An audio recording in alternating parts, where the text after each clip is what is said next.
വിവേകി തന്റെ അറിവ് മറച്ചു വെക്കുന്നു. ഘോഷൻ തന്റെ ഭോഷത്വം വിളമ്പുന്നു. ഘോഷൻ തന്റെ ഭോഷത്വം വിളംബരം ചെയ്യുന്നു. അതിനകത്തിൽ ഇങ്ങനെ പറയണേ. ഈ വചനം പറയണത് ശരിക്കും പറഞ്ഞാൽ വിവേകികളോടല്ല, അറിവ് മറച്ചു വെക്കണം എന്നല്ല പറയണ വചനം, മറിച്ച് ഭോഷന്മാരോടാണ്. ചില ആളുകൾ ചില സമൂഹങ്ങളിൽ നിന്ന് ഇങ്ങനെ മുറി അറിവും അവർക്ക് അറിയാൻ പാടില്ലാത്ത കാര്യങ്ങളും ഒക്കെ കുറിച്ച് വാചാലതയോടെ പറയും.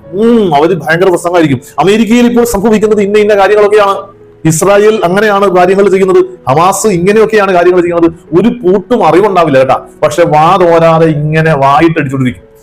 നമ്മൾ അങ്ങനെ പറയണവര് നമ്മളാണെങ്കിൽ നമ്മൾ ചിന്തിക്കേണ്ട കാര്യമാണ്, നമ്മുടെ കൂടെ ഇരിക്കണ എല്ലാവരും ഒന്നും പൊട്ടന്മാരല്ല. അവര് നമ്മൾ പറയണ ഈ പൊട്ടത്തരം കേട്ട് മിണ്ടാതിരിക്കുന്നത് അവർക്ക് ഈ കാര്യത്തെ കുറിച്ചൊക്കെ നല്ല അറിവുള്ളത് കൊണ്ട് കൂടിയാവും. അതുകൊണ്ട് ഈ ഒരു അറിവും ഇല്ലാത്ത സാധനങ്ങൾ അല്ലെങ്കിൽ മുറി അറിവും ഒക്കെ വെച്ച് ഈ നാട്ടുംകൂട്ടങ്ങളിലും ചായക്കടകളിലും അതുപോലെ നമ്മുടെയൊക്കെ ചില ചെറിയ ചെറിയ കൂട്ടായ്മകളിലൊക്കെ ഇരുന്ന് വലിയ വായിൽ വർത്തമാനം പറയണവർ ഈ കാര്യം ഒന്ന് ചിന്തിച്ചു നോക്കണം.